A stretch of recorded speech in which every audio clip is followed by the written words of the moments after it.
കേരളം വലിയ വലിയ വികസനങ്ങൾ സ്വപ്നം കണ്ടിരുന്നു.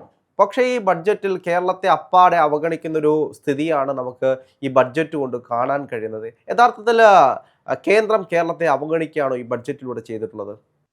കേന്ദ്രം കേരളത്തെ അവഗണിച്ചോ എന്നുള്ളതല്ല, കേന്ദ്രം കേരളത്തിലെ BJP-കാരെ തേച്ചു എന്ന് വേണമെങ്കിൽ പറയാം. കാരണം നിയമസഭാ തെരഞ്ഞെടുപ്പ് വരികയാണ്. ഈ കേന്ദ്ര ബഡ്ജറ്റിൽ കേന്ദ്രം അനുവദിക്കുന്ന എയിംസും, കേന്ദ്രം അനുവദിക്കുന്ന ശബരി പാതയും, കേന്ദ്രം അനുവദിക്കുന്ന ആ, നമ്മുടെ അതിവേഗ റെയിലും ഒക്കെ കാണിച്ചുകൊണ്ട് BJP വോട്ട് പിടിക്കാൻ തയ്യാറെടുത്തിരിക്കുകയായിരുന്നു. ചന്ദ്രശേഖരൻ നിയോഗിച്ചിരിക്കുന്ന തിരുവനന്തപുരത്തെ സർവസജ്ജമായ BJP-യുടെ PR ടീം. എന്നാൽ അവസാനം ആ ബഡ്ജറ്റ് വന്നപ്പോൾ, അഞ്ചാം തവണ ബഡ്ജറ്റ് അവതരിപ്പിക്കാൻ അഞ്ചാമതൊരു പട്ടുസാരി വാങ്ങി എടുത്തുകൊണ്ട് നിർമ്മലാ സീതാരാമൻ ലോക്സഭയിലെത്തി. അവിടെ ബഡ്ജറ്റ് അവതരിപ്പിച്ചു കഴിഞ്ഞപ്പോൾ എയിംസ് വരും കേട്ടോ മറ്റേ മോനെ എന്ന് വിളിച്ച സുരേഷ് ഗോപി അടക്കം കെട്ടി. എയിംസ് ഇല്ല, അതിവേഗ റെയിൽവേ ഇല്ല, വിഴിഞ്ഞത്തേക്ക് സഹായമില്ല, ശബരി റെയിൽപാതയില്ല.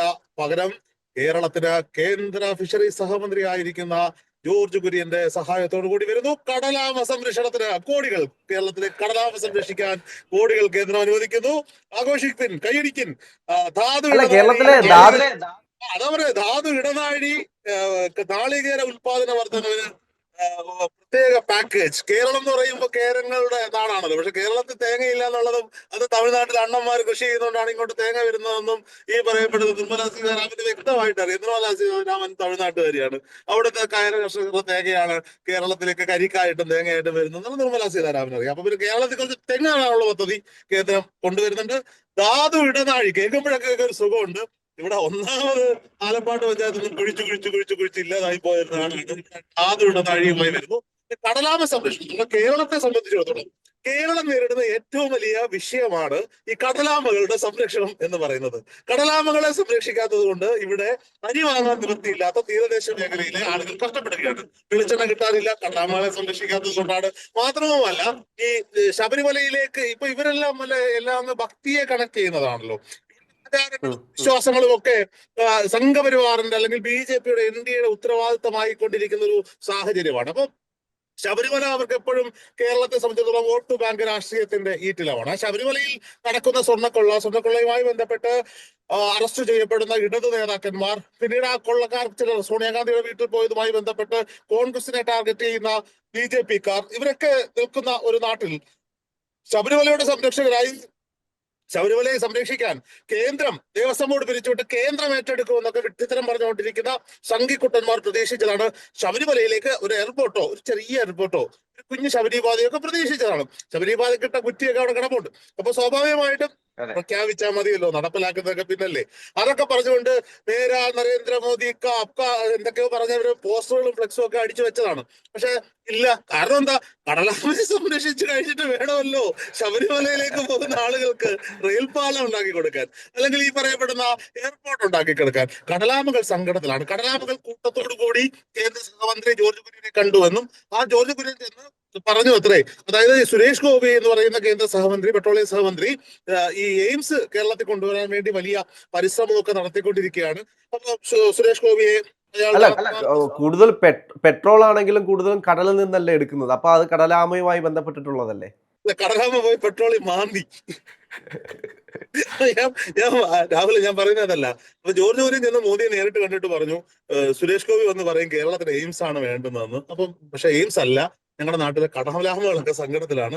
കടലാമകളുടെ ദുഃഖം തീർക്കണം. ആമകളെ നോവിച്ചു വിട്ടാൽ മഹാവിഷ്ണു ഭഗവാന്റെ കൂർമാവതാരം ആണല്ലോ, ദൈവമാണല്ലോ ആമ എന്ന് പറയുന്ന സങ്കല്പം. അപ്പൊ നമ്മുടെ ഗോമാതാവിനെ പോലെ ഇനി ആമ സഹോദരി കൂടി നമ്മുടെ കുടുംബങ്ങളിലേക്ക് വരണം. അപ്പൊ ആമകളെ സംരക്ഷിക്കാൻ ഒരു പ്രത്യേക പദ്ധതി, പ്രത്യേകിച്ചൊരു പാക്കേജ് കേന്ദ്രത്തിന്റെ ബഡ്ജറ്റിൽ ഉണ്ടാകണം എന്ന് പറയുകയും, ഞാൻ സുരേഷ് ഗോപിയെ വെട്ടിക്കൊണ്ട് ജോർജ് കുര്യൻ അദ്ദേഹത്തിന്റെ സ്വാധീനം ഉപയോഗിച്ചാണ് ഈ കടലാമകളെ സംരക്ഷിക്കാനുള്ള പദ്ധതി കേന്ദ്രത്തിൽ ഉണ്ടാക്കി വെച്ചിരിക്കുന്നത്. നാണമില്ലേ?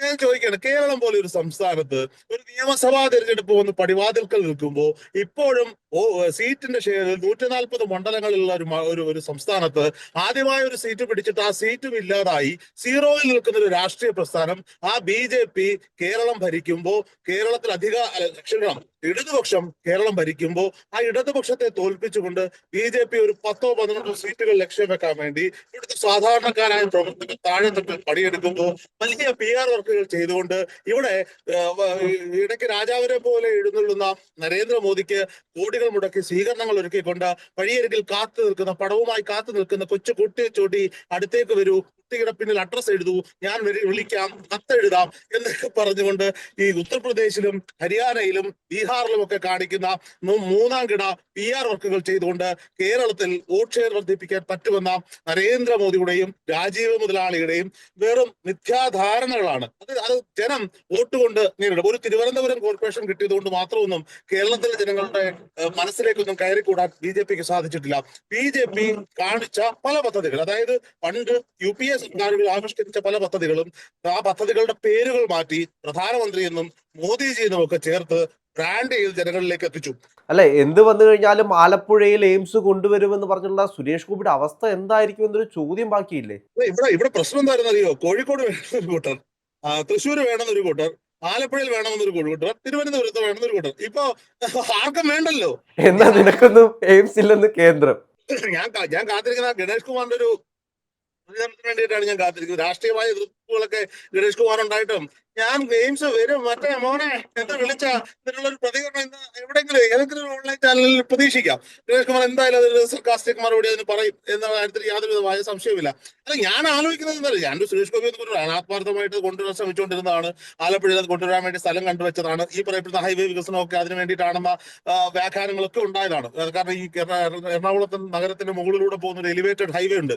ഈ എലിവേറ്റഡ് ഹൈവേ എന്തിനു വേണ്ടിയാണെന്ന് പലതും ചിന്തിക്കുമ്പോൾ എയിംസിനോട് വരുമെന്നും രോഗികളുടെ ട്രാൻസ്പോർട്ടേഷൻ കൃത്യമായി ഈസിയായി നടക്കാൻ വേണ്ടിയിട്ടാണ് ഇതൊക്കെ എന്ന് ചിന്തിച്ച ആളുകളൊക്കെ ഉണ്ട്. ഇതൊക്കെ വെറുതെ ആയിരുന്നു എന്ന് ഉത്തമ ബോധ്യം ഇപ്പോൾ വരികയാണ്. എന്തിനാ ഇവർ ആരോഗ്യ മേഖല സംരക്ഷിക്കേണ്ട? BJPക്കാരാണല്ലോ. നിങ്ങൾ വിശ്വാസ മേഖലയെങ്കിലും ഒന്ന് സംരക്ഷിക്കണ്ടേ?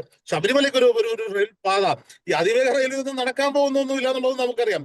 ഇന്ന് തന്നെ CPIക്ക് ബോധം തെളിഞ്ഞിട്ടുണ്ട്. രണ്ട് രീതിയിലാണ് ബോധം തെളിഞ്ഞത്. ഭാവിയിൽ CPIക്ക് മുഖ്യമന്ത്രി ഉണ്ടാകുമെന്നും പിന്നീട് പറയുന്നു ഈ മഞ്ഞക്കുറ്റികൾ ഇട്ട സ്ഥലങ്ങളൊക്കെ മഞ്ഞക്കുറ്റി മാറ്റി കൊടുക്കണം, ശബരിപാത ഒന്നും നടക്കാൻ പോകുന്നില്ല എന്നുള്ള ഉത്തമ ബോധ്യം CPIക്ക് വന്നിട്ടുണ്ട്. അപ്പം എന്തായാലും ഒരു കാര്യം ഉറപ്പാണ്, ഈ വിശ്വാസ മേഖലയിൽ ഈ ശബരിമലയിലേക്കുള്ള റെയിൽപാത ആയിരുന്നില്ല, മഹാവിഷ്ണുവിന്റെ അവതാരമായ കൂർമാവതാരത്തെ കടലാമയെ സംരക്ഷിക്കാൻ ഒരു പ്രത്യേക പാക്കേജ് ഉണ്ടാക്കിയതിൽ മോദി സർക്കാരോട് കൃതാർത്ഥരായിരിക്കുന്നു. പറ്റുമെങ്കിൽ എല്ലാ പെട്രോൾ പമ്പുകളിലും ഈ കടലാമയുടെയും മോദിയുടെയും കൂടെ ഒരു പടം വെച്ച്, വേണമെങ്കിൽ ജോർജ് കുര്യന്റെ പടം കൂടെ വെച്ചിട്ട് ഫ്ലെക്സുകൾ വെക്കണം. എല്ലാവരും ഇന്ന് DP മാറ്റണം കേട്ടോ. എല്ലാവരോടും പറയണം, ഓഫീസിലുള്ളവരോടും പറയണം, DP കടലാമ സംരക്ഷണത്തിന് പണം അനുവദിച്ച കേന്ദ്ര സർക്കാരിന് നന്ദി രേഖപ്പെടുത്തണം. ഓക്കെ, മഹാവിഷ്ണുവിനൊരു നന്ദി.